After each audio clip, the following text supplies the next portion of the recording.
Today on an all-new Dr. Phil, she told an unthinkable lie. Megan Hudson accused of taking donations after faking she had cancer.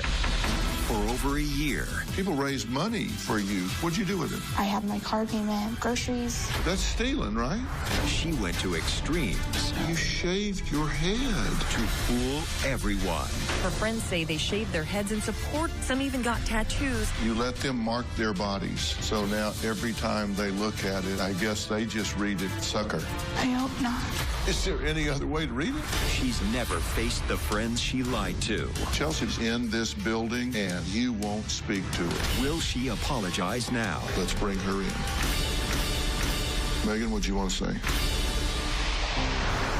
A Dr. Phil exclusive. I faked cancer. One woman's story.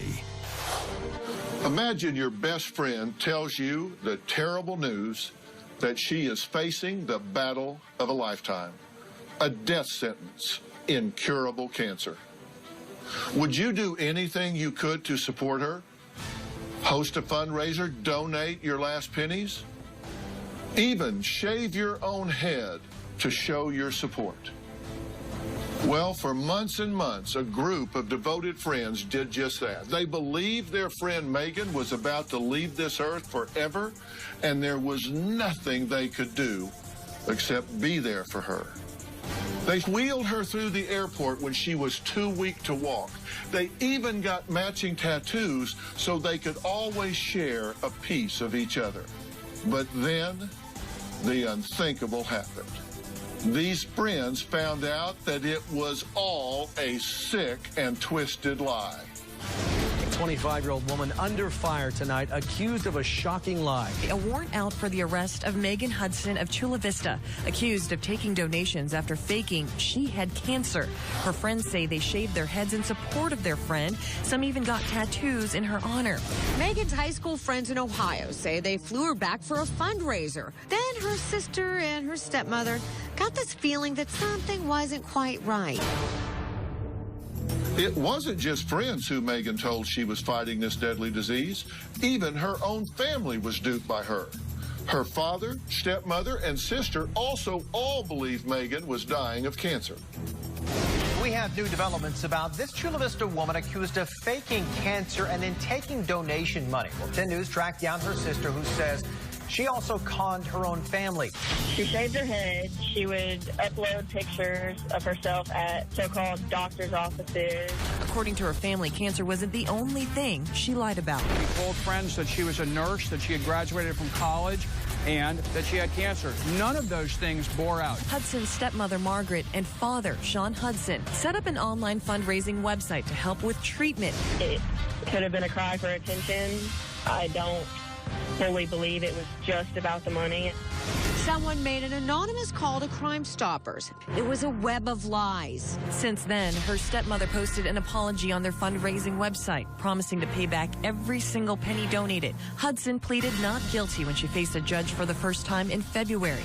She's been out on bond. Tell me why you wanted to be here today. I made a very rash and very terrible decision to lie about having cancer.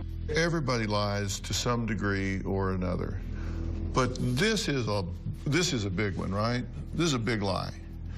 Take me through the moment you decided, I'm going to tell people I've got a life-threatening disease. I'm going to tell people I've got cancer. I had just recently lost 4 different very close people in my family within the past 7 months leading up to this. Who had you lost? My paternal grandfather, okay, my stepmother's father, another very, very close grandfather figure, and my great-grandmother. And I think one day I was in a very dark place and I didn't feel like I had that unconditional love or support, and I wanted it. So you were in a grieving process, right? I would say so. I want to know the anatomy of this decision. Tell me the conversation you had with yourself when you said, I'm going to do this. The thought process was just that I wanted someone to pay attention. Okay, so you decided you felt lonely. Yes, sir. That's the lead up to the decision. That's maybe a motivation for the decision. But then you decided how you were going to get it. And how you were going to get it was to declare that you had this disease. Take me through how you decided on that. I had already hurt my back a few years prior, and so everyone was pretty aware that I had back pain and hip pain, and it seemed like the easiest explanation for this lie that I was coming up with. And who was the first person you told? My stepmother. Why her? She actually had called that day. My great-grandmother had fallen and had a heart attack and was being rushed to the hospital. So she was calling to let you know that we're concerned about her, and you said, oh, by the way. Basically. And what did you say to her? I said that I had been to the doctor to check on my back and that they had found some kind of mass or tumor. Which was? Which was multiple myeloma. Multiple myeloma. And when I had looked up the type of cancer, it was commonly known that it could be formed, you know, in masses or tumors within the bone. And what was her reaction? She was upset, and she said that she would tell my dad. She showed concern? Yes, sir. I'm pretty sure she cried. She was upset. Was that a bingo moment? Not yet. Bingo. That's what I was looking for right there. I don't think that it was her I was trying to get that love and attention from. But you did get it from her, and so you thought, this isn't the person that I thought I would get the biggest payoff from, but I even got it from her, right? Yes, she did react. And who was the next person you told? She told my dad, and then he called me. And what was his reaction? He said that I should get a second opinion. I mean, he was concerned. That's why he called. But 2 months later is when people started either knowing or finding out. How did you get the word out to the bigger circle? I told 2 of my friends closest to me, and then they pretty much told everybody else. All right, so you had a friend that was getting married. Yes, sir. You told her, and then you told Chelsea. Yes. What was your goal with telling them? They were just the 2 people closest to me at the time. Okay, and so did you just text out of the blue and say, hey, need to give you an update on what's happening in my life? Yes. And what was that reaction? Very hurt and upset and just wanting to, you know, be there for me. And that's what you were looking for? Yes, sir. There was a point at which you said, this is working, right? It's getting me what I wanted. I cannot ever think of a time where I actually thought those things, but yes, it was obvious that it was having the effect of those things that I had always wanted. Well, what do you mean you can't think of a time where you thought, hey... I didn't ever think in my head, oh, this is really working. It was more of a, this was something that I lied about, and I didn't know how to stop. This lie actually went on for over a year. It went on for 14 months, yes. You said early on, I just, made a really bad, spur-of-the-moment, rash decision. I did. But this wasn't an impulse. This was something that was premeditated, and you sustained this lie in stages over 14 months. I sustained the lie because I felt like I had to. You could have said, I just got the best news of my life. I was misdiagnosed. You could have lied your way out of the lie, right? Yes. There were exit ramps at 1 month, 2 months, 3 months. But instead of choosing to get out, you kept getting in deeper and deeper. You shaved your head, right? Yes. So that's not a rash decision. That is a complex decision where you had lots of time to think about this, lots of time to go, what the hell, no way. I can't do this. I'm bailing on this, but you double down and double down again. It became a very complex decision because after, you know, the initial just telling one person, it becomes everyone knows and everyone's concerned. There was actually fundraising that took place here, right? Yes, sir. People raised money for you. This is a fund that your stepmother, Margaret, yes, set up, and this is a picture that is obviously posed for by you. Yes, sir. You shaved your head to mimic a post-chemotherapy look, right? Yes.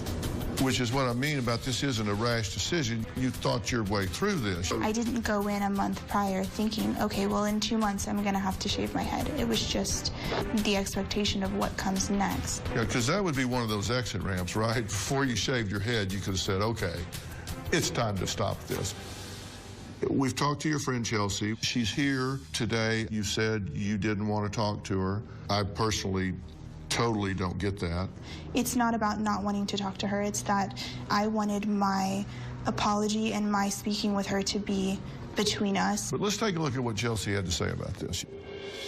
The fundraising started online that her stepmom organized, and it raised $5,000 that, as far as I know, went straight to Megan. We decided to do a fundraiser so that she could just focus on getting well. So we threw around a couple of different ideas, and then we were able to sort of narrow down the idea of doing it at a bowling alley. And I remember at one point saying, oh, we should call it Bowling for Bones because we're trying to raise money, and multiple myeloma is also bone cancer. So I thought, oh, that's super cute. So we put that on the T-shirts that we made. We had bracelets made. We were even able to get the drum line from the high school that we all went to come in and play as she walked in. We ended up raising around $2,000. You were aware of all this, right? The fundraiser online, yes. And you accepted the money? Yes. What'd you do with it? Coming up. Megan loved getting tattooed. I thought, how cool would it be if we got Sing On in her handwriting? You let them mark their bodies. So now every time they look at it, they just read it, sucker. Tomorrow on an all-new Dr. Phil. She had sex with her student. Stupid is not a big enough word to describe what you've done. Now, I'm not a monster and I'm not a predator. she could face prison. You did have sex with him in your classroom. Did you resign because you thought I could continue my relationship with him? Yes. He was very flirty towards me. He's not hurt by this in any way. But he was 15. All-new Dr. Phil. That's tomorrow. We now return to a Dr. Phil exclusive. I Faked Cancer, one woman's story. Hudson's stepmother, Margaret, and father, Sean Hudson, also duped by their daughter. They set up an online fundraising website to help with treatment. They raised $5,000. I know she benefited from the money, but I think it was more about the attention that she garnered. And Megan's stepmother even offered to pay back everyone who donated money on that website. You accepted the money? Yes. What'd you do with it? I put it in the bank. We had multiple bills and my car payment, groceries, just regular everyday gas, all of that. Who's we? Just me and the people closest around me. So you spent the money? Yes, sir. How did you feel about that at the time? It was overwhelming. And I remember receiving the check, and it's not that I didn't have that thought that this is not okay, that this doesn't belong to me. It just, everything felt too late.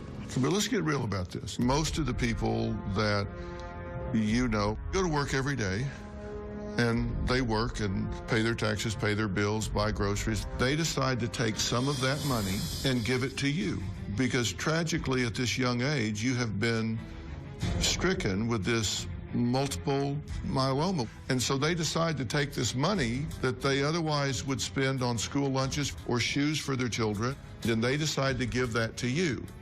And you ain't got so much as a head cold. You're not sick. No. And you're taking that money and spending it on gas for your car or going to the store. That's stealing, right? Yes, sir. The same as if you went in their house at night while they were asleep and got in their billfold and took out money and stole away in the night. Yes, it's stealing. They're making T-shirts and crying, and you just take the money and go, knowing the entire time that you're playing them all for fools. Did you laugh? No. Did you think it was funny? Not at all. The minute I walked into the fundraiser, I went to the bathroom. I was bawling. You shaved your head.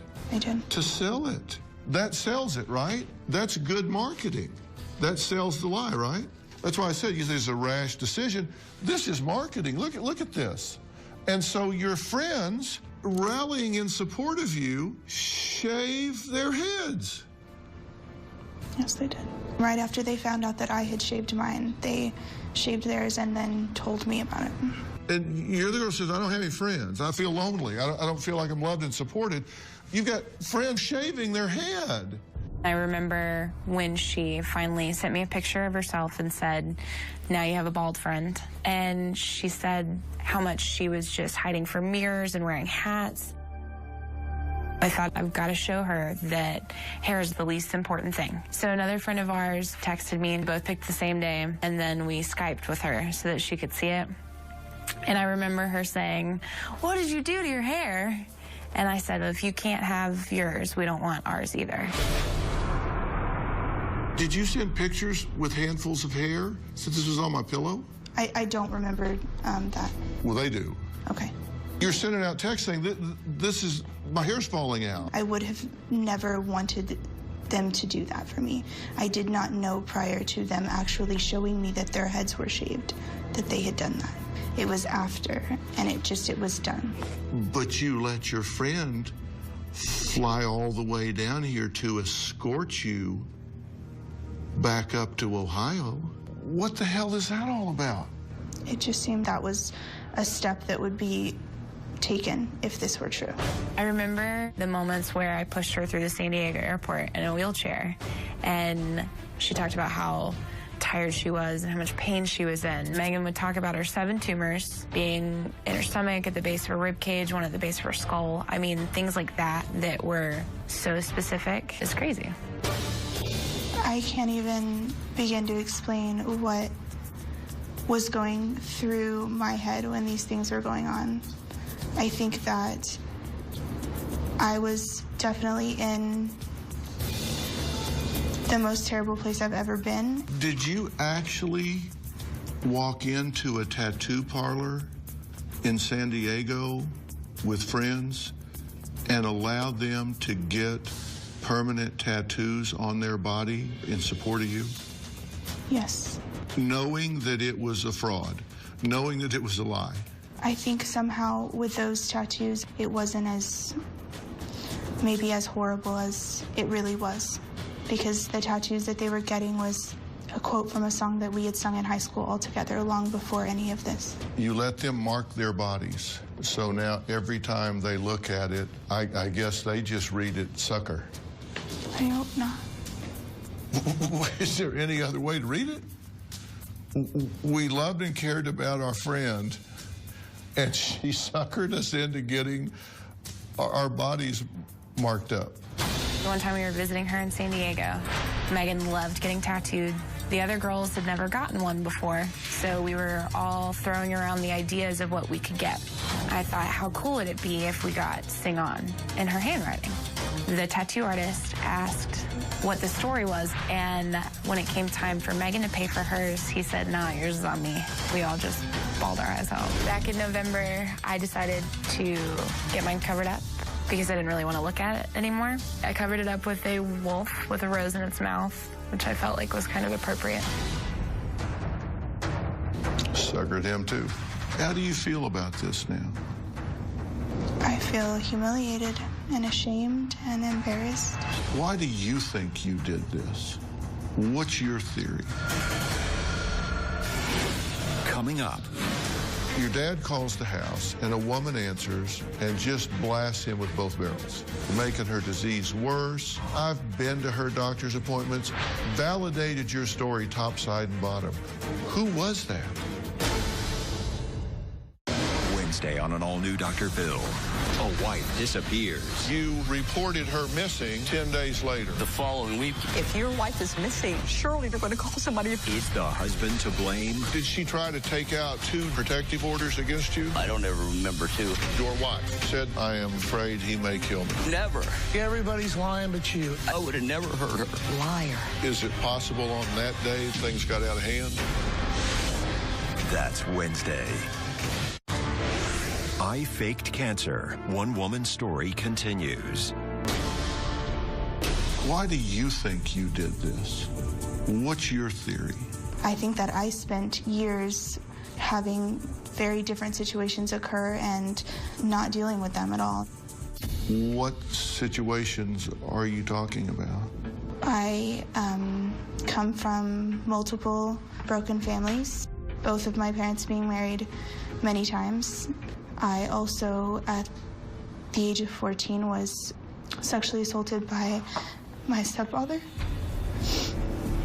and that lasted almost 2 years. What did he do to you?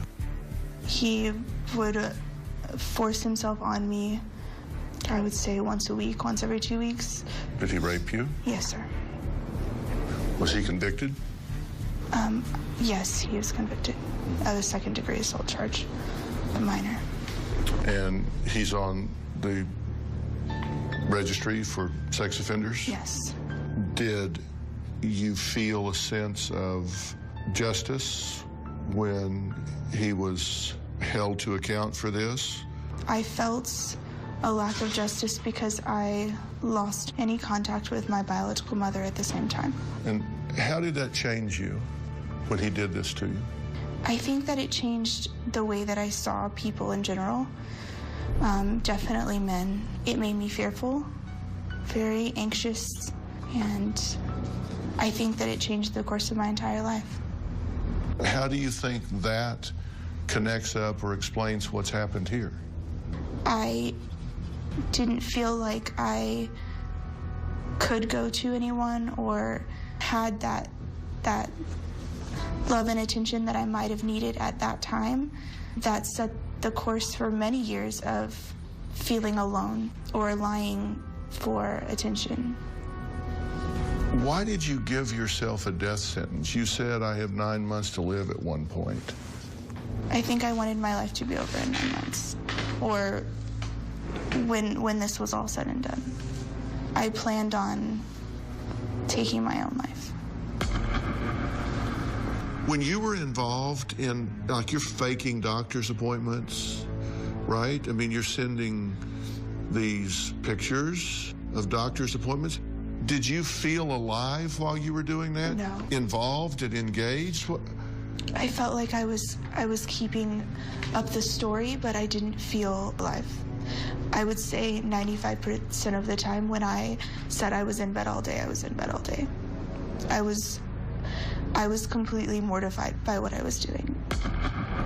Sometime after the fundraiser in Ohio, people were suspicious in some way. I think there was a lot of questioning going on behind my back in the way that they were just maybe comparing circumstances, but there was at least one person very close to me that expressed, their uncertainty. And actually the comment that was made was, if this is real or if this is true, then you need to let people in. You need to let someone go to the doctor with you. Your dad calls the house, and a woman answers and just blasts him with both barrels. He says, you yelled at him, how could you do this? You're making her disease worse. I've been to her doctor's appointments, almost every one of them, validated your story top, side, and bottom. Who was that? A very close friend of mine. She was trying to defend me.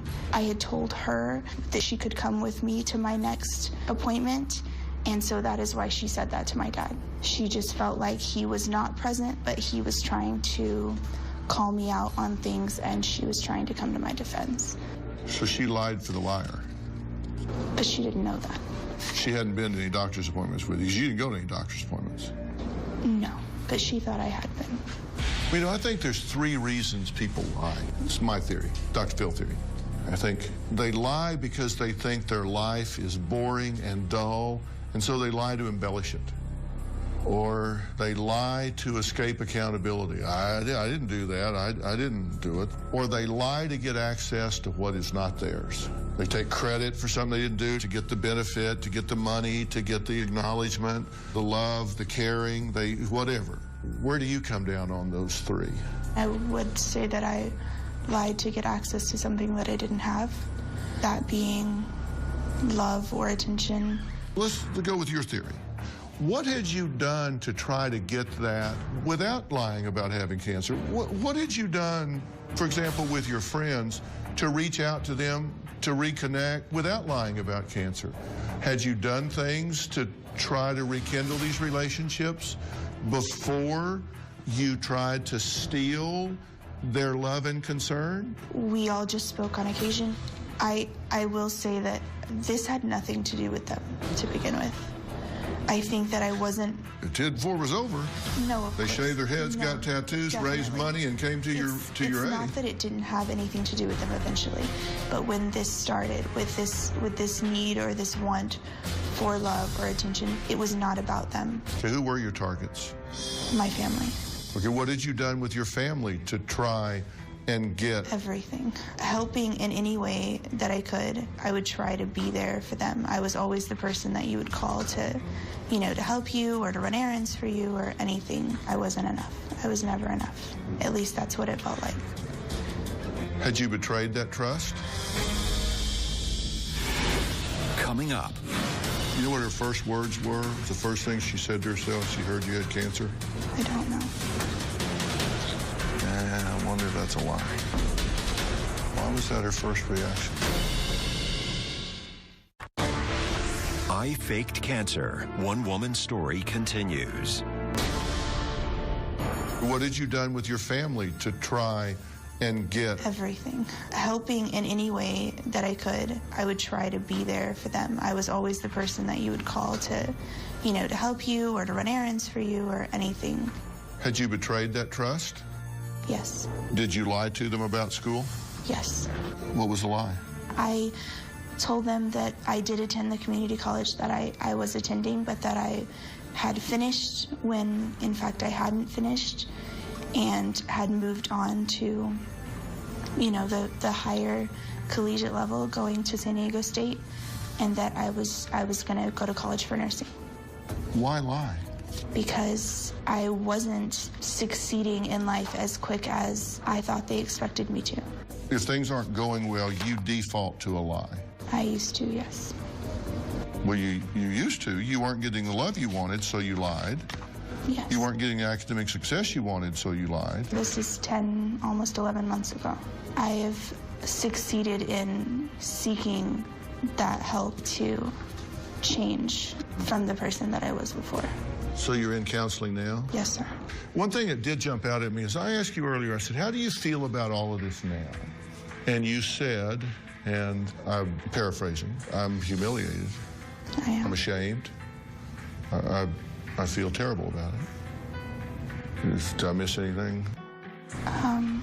No, I'm very remorseful. I can't be sorry enough for everything that I've done and all the people that I've hurt. When you talked about that, you talked all about your feelings and your reactions. You didn't say one single word about anybody else. You didn't say, you know what, by telling people that loved me I was dying, I put them into a grieving process. I caused them tremendous pain. It wasn't just that I took their money. No, it wasn't. I took their peace of mind. I took their heart. I caused them to start mourning for my imminent death.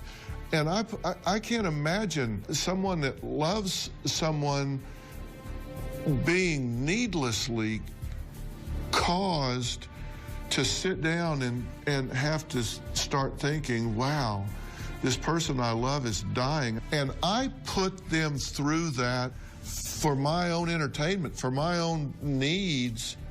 And you didn't say a word about that. You just said, I'm humiliated, I'm embarrassed.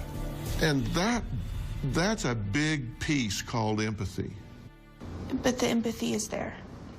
Wow, you just forgot to mention it. I very much have the self-hatred and the not having any self-worth. They put their own lives on the back burner and focused on me. That's what's heartbreaking. But it's still all about you, isn't it? I mean, it's even Chelsea being here today. You know what her first words were? The first thing she said to herself when she heard you had cancer? I don't know. Was, I wonder if that's a lie. And then she said, how can you say that What kind of horrible human being are you? Why was that her first reaction? Because I had lied about things before. I have been sorry from the beginning. And I wanted to be able to apologize significantly and the right way and be able to explain myself. Maybe 8 months seems like a long time to everybody else. But I needed to take that time to figure out what is going on. She's come here and she said, yeah, I think she could have at the very least written everybody a letter by now, said something to me. She's in this building and you won't speak to her. She's come here to talk to you. It's still all about you, isn't it? How did this all come crashing down? How did you get found out? Coming up. Your father did not want to come here today. He said, nobody's going to get through to that girl. I'm not going to waste my time. Tomorrow on an all-new Dr. Phil, a teacher caught with her 15-year-old student. You have sex with him in your classroom. I'm not a monster and I'm not a predator. But he was 15. He knew exactly what he was doing. That's tomorrow. We now return to a Dr. Phil exclusive. I Faked Cancer, one woman's story. I was arrested earlier this year. It was definitely one of the scariest things I've ever been through. I ended up being charged with grand theft and theft by deception. They gave me money under false pretenses. Deceiving people is something I'll regret for the rest of my life. How did this all come crashing down? How did you get found out? Someone is suspected and called a Crime Stoppers hotline, and then they started the investigation. Who do you suspect? I don't know. You have no idea? At first, I thought in my head, oh, maybe it could have been like my stepmom or my dad, just feeling like, you know, that they were being deceived and they were doing the right thing by calling the police. But the first thing that they told me was that it wasn't them, and I believed them. Your father did not want to come here today. He said, nobody's going to get through to that girl. I'm not going to waste my time. And that's my paraphrase of everything he had to say, but I am the absolute incurable optimist. Because I think he cares very much about you. Is that what you got from that statement? Well, no, he says he cares very much about you. He just doesn't think anybody's going to get through to you. I understand my dad's stance on the entire matter. I think that from where he stands, it probably does seem like there's nothing that anyone could do to get through to me. I've dealt with a lot of families where fathers wash their hands of their children. I don't read him as washing his hands of you at all. I think he's open to sitting down and talking to you privately, and I think you should sit down and talk to him. How long has it been since you've talked to him? 10 months or so. And you feel like you've grown in the right direction a lot in that time? Yes. I, for one, Megan, don't think you belong in jail. I hope you don't get felony convictions on your record. I hope what happens is that you're held to account for this. I hope you get the help that you deserve. I think you should talk to Chelsea while she's here today. I think you should let her come in here and talk to her. Coming up. Let's bring her in. Megan, what do you want to say? We now return to a Dr. Phil exclusive. I Faked Cancer, one woman's story. During the break, I spoke to Megan. She was extremely emotional and scared, but with my guidance, she realized it was important for her to face the best friend she had lied to and betrayed. You're willing to speak with Chelsea, correct? Yes, sir. Let's bring her in.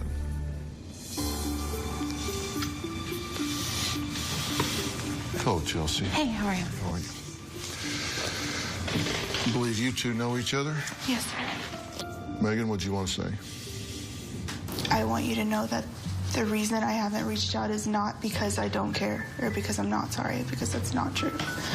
I think that I wanted to figure out as much as I could why I got to this point, and that even if I tried to come up with some, oh, this is why I did this, that's not even enough. And, you know, I guess I'm now being told that I took too long, and I'm sorry for that too, because it wasn't about you or me not being sorry to you or any of the other girls.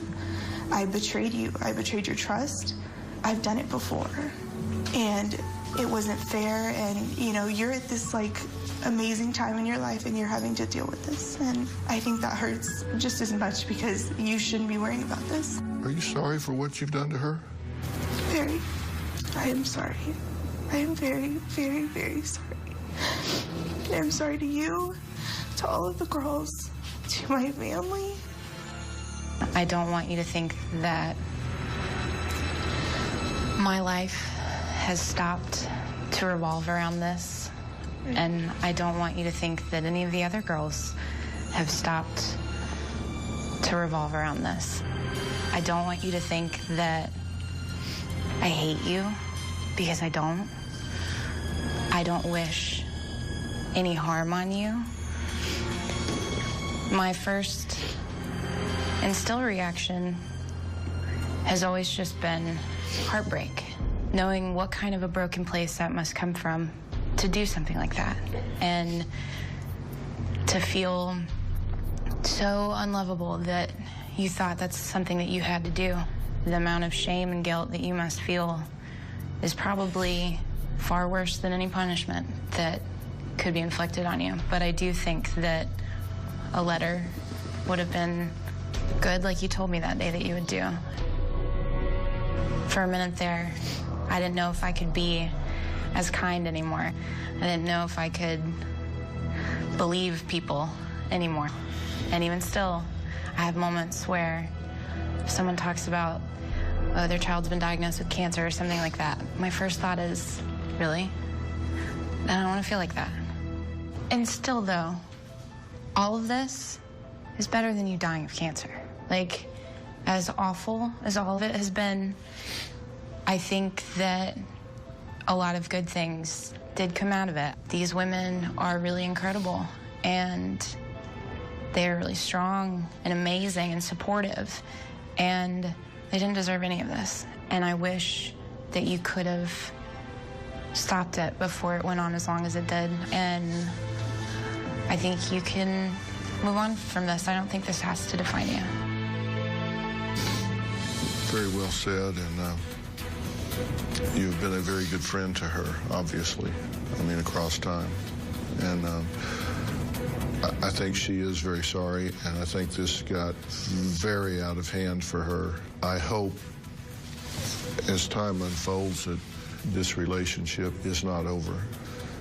I'm really glad that you came and talked to her, and I'm glad that she told you how sorry she is for this. I think all things can be healed in time if you use the time in the right way. So this is a beginning. So I'm glad y'all did this. I'm glad you talked about this.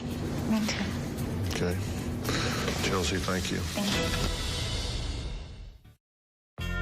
At one level, aren't you kind of glad that it's over? Yes, sir. I will never be okay with what I did, and I think that will continue to be my biggest regret for the rest of my life. I never thought that I could tell the truth, and there was any way that my life could continue in any form. And I also want to say that there have been a lot of apologies made, just not to the I guess the people that were ready before I was. There's very specialized help available for victims of molestation and abuse that you didn't get. You should have gotten it at the time. And I'm going to offer it to you now. I'm going to offer to make arrangements to get you very specialized help for women that have been through that kind of trauma. And I don't want to say anything to trivialize what happened to you. It does not excuse what you have done here. It is a separate issue to me, and I can't change what happened, but I can change what's ahead of you now. I think old sayings get to be old sayings, and I don't mean to trivialize the Bible as old sayings, but the truth will set you free. That is so profound because it is true. Once the lie is over, you don't have to keep it all straight. And you can look people in the eye, and all you can do is say, look, dumbest thing I've ever done. Thank God nobody was killed, nobody died. And I believe people come to those points in their lives where all things wrong can be made right. My dad used to say you wouldn't worry so much about what people thought of you if you knew how seldom they did. People, they don't wake up every morning thinking about you and what you did. But I do. But that will change when you write a new history. And that's why every person you look in the eye and own what you've done, you cross that off the list and you start creating a new history with them. When people sit down and talk to me, it's a beginning, not an end. I really want to help you going forward here, okay? And I very much hope that you let this be a turning point in your life. I certainly hope that you have an opportunity to make this right. I hope the court sees fit to cause you to do some things that you need to do and not lock you up somewhere and throw away the key. You deserve a second chance for things that have happened to you earlier, and you can earn a second chance for the bad choices you've made since. So we'll be trying to help you get that done. Fair enough? Yes, sir. Thank you. Megan, thank you. This was a horrible, desperate lie that spiraled completely out of control. I'm proud of Megan for being brave enough to take responsibility for her actions and face and apologize to the best friend she deceived. I hope that Megan finds the courage to take these same steps with her family and other friends. For more information, go to drphil.com. Thanks for watching.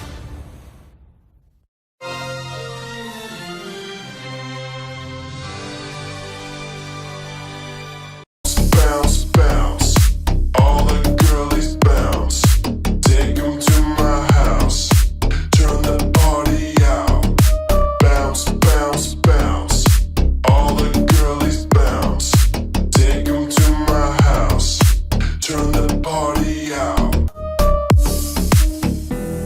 You warned me 1,000 times, memories can kill ya, but I didn't hear ya.